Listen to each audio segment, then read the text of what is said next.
Meet Omar. Omar and his housemates share an up to 940 megabits per second fiber internet plan with mesh wireless coverage through 360 Wi-Fi. But when he runs a speed test, he often sees a download speed of about 450 megabits per second on his laptop.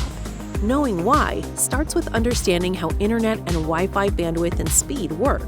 Keep in mind that your speed plan, setup, and devices aren't going to match Omar's exactly, but the concepts we'll cover are the same. So let's get to it. Internet speed is actually made up of two parts: the network connection outside the home that is received by your modem, and the network inside, which is received by your devices by way of a mesh Wi-Fi system, a Wi-Fi router, or wired connections. That outside network speed is pretty consistent most of the time, but the inside speed differs quite a bit from device to device and even hour to hour. Let's see how Omar's speed varies based on a few key factors.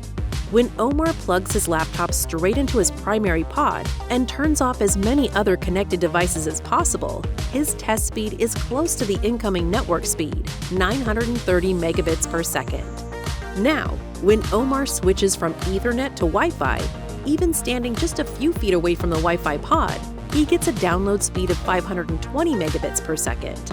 However, this lower number doesn't mean there's a problem. It's actually expected because Wi-Fi simply doesn't have the same speed capacity as a wired connection. The thing to remember is, Omar's up to 940 megabits per second internet plan is total bandwidth, not the expected speed test on any one device. On an average day, there are several devices connected to their network: 3 computers, 3 smartphones, a few smart appliances, and a home security system.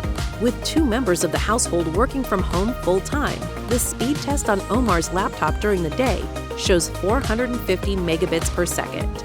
On the weekend, things get busier. Omar's sister comes over with her 2 teenage kids, and his housemates' friends come over to hang out and play games.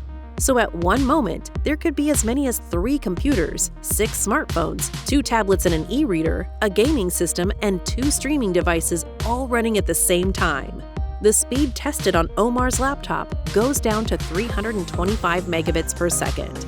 At the same moment, a current generation MacBook Air gets 450 megabits per second, while on an older laptop, which also happens to have a much lower wireless capability, the speed tests at only 12 megabits per second. Older devices may have a different radio count, different frequencies, or a different generation of Wi-Fi, all of which can combine to limit speeds. Meanwhile, when some of the guys are gaming in the basement with a concrete foundation wall between them and the nearest Wi-Fi pod, they notice some lagging when they're playing in multiplayer mode online. Let's recap. Omar's tests show how much your speed is impacted by these factors. Whether you're using a wired or wireless connection, the number of devices on your network, the age and capability of each device, your distance from the nearest Wi-Fi point, and the construction of the building. The great news is, the device speeds in Omar's household, except maybe that old laptop, are plenty to do just about everything they ever need to do. The real benefit of speed plans near a gig isn't that you will get a gig on any speed test, but that you can use all your devices at the same time and still see super fast speeds. With all this info, Omar decides he only needs to make a couple small changes.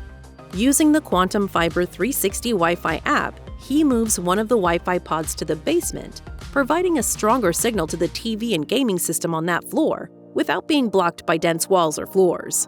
He decides it's time to replace that older computer with one that's compatible with the latest Wi-Fi generation.